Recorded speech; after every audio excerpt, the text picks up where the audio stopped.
রাধে রাধে বন্ধুরা, অমৃত কথা বাংলা চ্যানেলের নতুন পর্বে আপনাদের সকলকে স্বাগত জানাচ্ছি। লোকনাথ বাবার অশেষ কৃপা পেতে অবশ্যই কমেন্ট বক্সে লিখুন জয় বাবা লোকনাথ।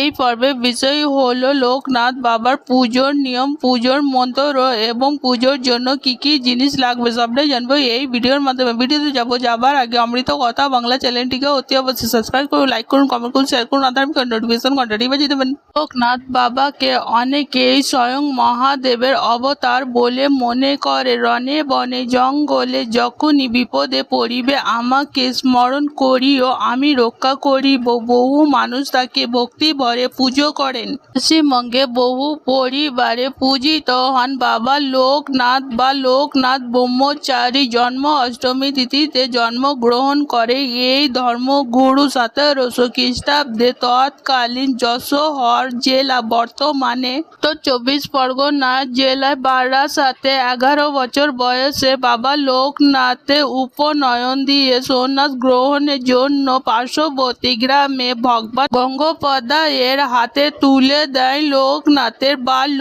বন্ধু বেনি মাধব তার সঙ্গে যান। উপনয়ন শেষ হলে বেনি মাধব ভগবান গঙ্গোপাধ্যায় ও লোকনাথ পদযাত্রা শুরু করেন।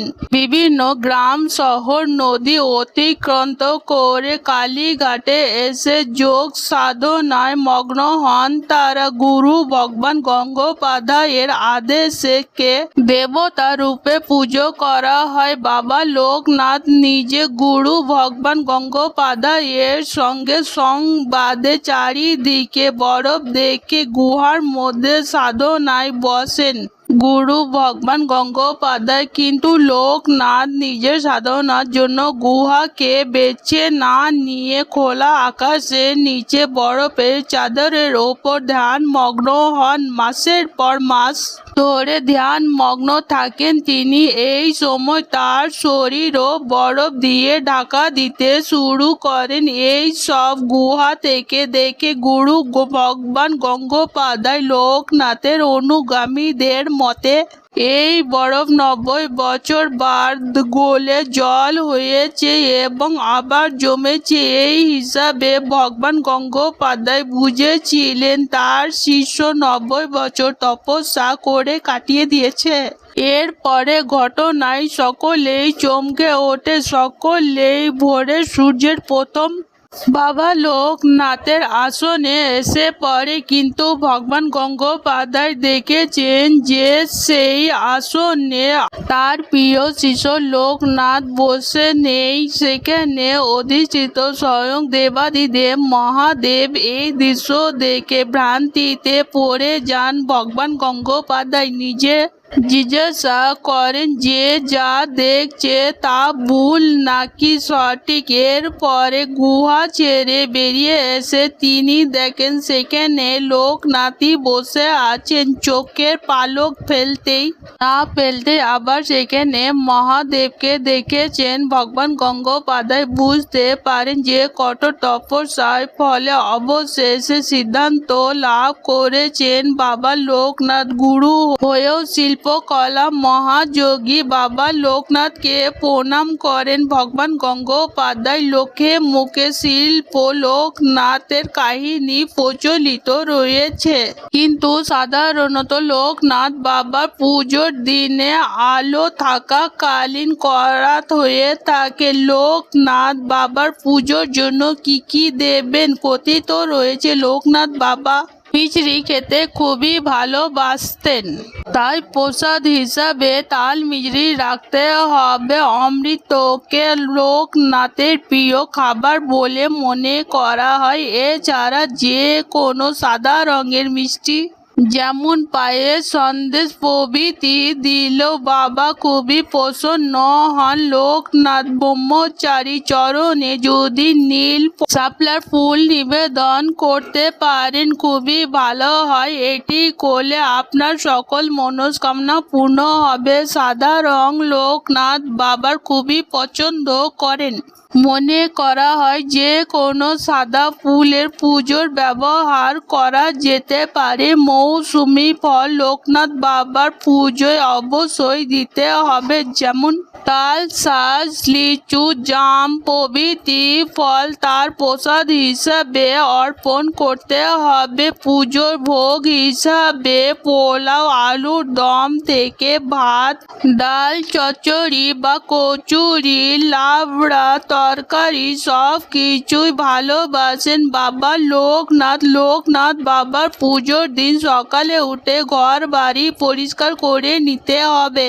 ঘর বাড়ি পরিষ্কার করার পর স্নান করে পুজোর প্রস্তুতি করতে হবে। বাড়ির ঠাকুরঘরকে ভালো করে পরিষ্কার করে নিতে হবে। ঠাকুর ঘরের উত্তর দিকে বা পূর্ব দিকে কাঠের চৌকি পেতে চৌকির ওপরে গঙ্গা জল চড়িয়ে তারপর সাদা বা হলুদ বস্ত্র বা আসন পেতে দিতে হবে। এরপর লোকনাথ বাবার ছবি কিংবা মূর্তি স্থাপন করতে হবে। পাশাপাশি লোকনাথ বাবার সাথে সাথে শিব বাবার ছবি কিংবা শিবলিঙ্গ স্থাপন করতে হবে। এরপর বাবার সামনে ধূপ, প্রদীপ, ফল, মিষ্টি সাজিয়ে দিতে হবে। বাবার সামনে সব কিছু পুজোর জিনিস সাজিয়ে পুজো বসতে হবে। যিনি পুজো করবেন আসনে বসবেন। এরপর গঙ্গা জল চারিদিকে ছিটিয়ে নেবেন। হাতে বেল পাতা ও ফুল নিয়ে বাবার ধ্যান করবেন। বাবাকে ধ্যান করার পর সেই হাতের ফুল বাবাকে অর্পণ করে দেবেন। সবার প্রথমে শিব বাবার পুজো করতে হবে। শিব বাবা পুজোর জন্য শিবলিঙ্গে গঙ্গা জল অর্পণ করতে হবে। তারপর দুধ, চন্দন, বেল পাতা অর্পণ করে বাবা শিবলিঙ্গকে অভিষেক করবেন। এছাড়া পঞ্চামৃত দ্বারা শিবলিঙ্গের অভিষেক করতে পারেন।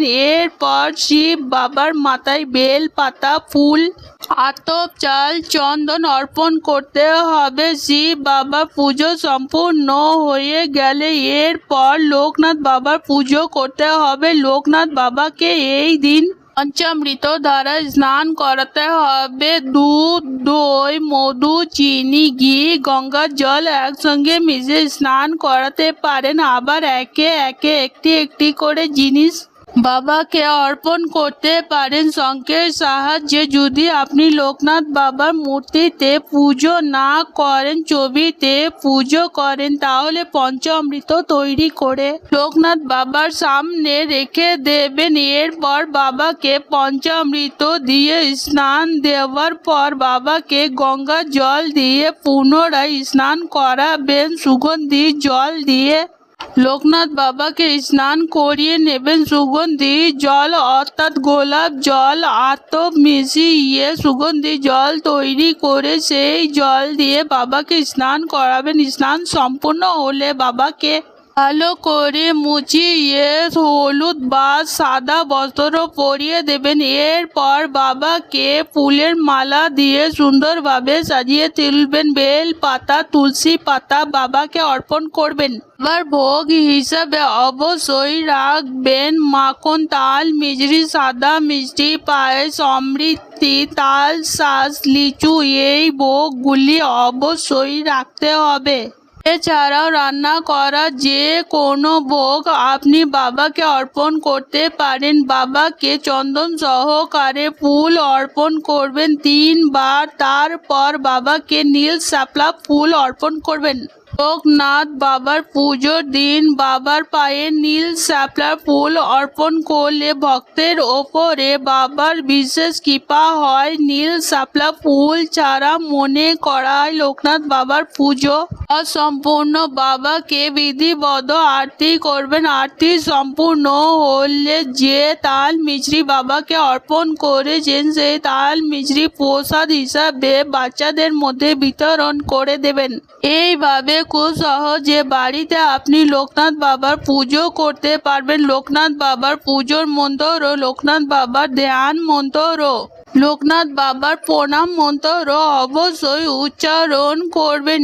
এরপর জয় বাবা লোকনাথ, জয় মা লোকনাথ, জয় শিব লোকনাথ, জয় ব্রহ্ম লোকনাথ জয় গুরু লোকনাথ। ওম শান্তি ওম শান্তি ওম শান্তি। কোনো কাজ শুরুর আগে এবং বিপদ থেকে মুক্তি পেতে লোকনাথ বাবার নাম স্মরণ করা উচিত। আবার কোনো জাতের রাশি যদি বিষ যোগ, দারিদ্র বা প্রেম যোগ থাকে তাহলে অবশ্যই লোকনাথ বাবার পুজো করা উচিত। আর্থিক সমস্যা থেকে মুক্তি পাওয়ার জন্য লোকনাথ বাবার পুজো করে এই মন্ত্র উচ্চারণ করলে বাবার কৃপা লাভ করা যায়। আজকের পর্ব এখানেই সমাপ্ত হল। অমৃত কথা বাংলা চ্যানেলের সঙ্গে থাকার জন্য আপনাদের অনেক অনেক ধন্যবাদ। রাধে রাধে।